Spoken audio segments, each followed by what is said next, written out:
नबी करीम अलैहिस्सलाम नमाज पढ़ा रहे थे, जोर की नमाज थी या असर की नमाज थी, सही मुस्लिम में मौजूद है। हजरत अबू हुरैरा फरमाते हैं नमाज पढ़ाते पढ़ाते नबी पाक ने कदम आगे किया, नमाज पढ़ाते पढ़ाते कदम आगे किया और यूं हाथ उठाया फिर वापस कर लिया।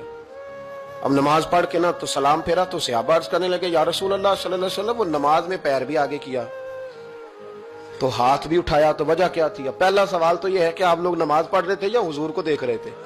तो सहाबा तो पहले ही बताते हैं कि भाई हम तो पहली साफ में नमाज इसलिए पढ़ते थे कि नमाज भी होती रहती थी और चुपके चुपके महबूब की दीद भी होती रहती थी। हुजूर से पूछा या रसूल अल्लाह, वो नमाज पढ़ते पढ़ते कदम आगे बढ़ाया आपने तो फिर पीछे कर लिया, क्या था?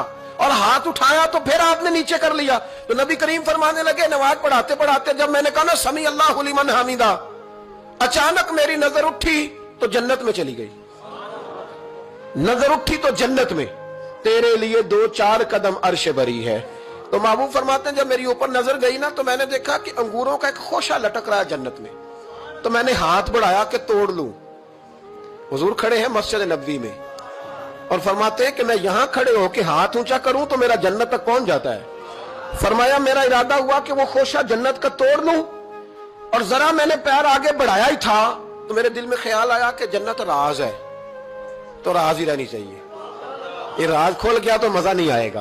तो मैंने फिर वो हाथ वापस कर लिया। सहाबा कहते हैं जब नबी करीम ने ये बयान किया तो हमारे चेहरे न तजस्सुस से खेल उठे, तजस्सुस से। हम कोई बात और भी सुनना चाहते थे तो महबूब फरमाने लगे अगर मैं वो खोशा तोड़ के ले आता और तुम्हें दे देता तुम कयामत तक भी खाते रहते तो तुमसे खत्म नहीं होना था।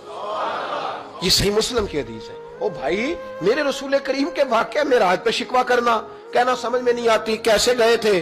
तो तू जो चाहे तो हर शब हो मिसाले शबे असरा, इसलिए कि तेरे लिए 2-4 कदम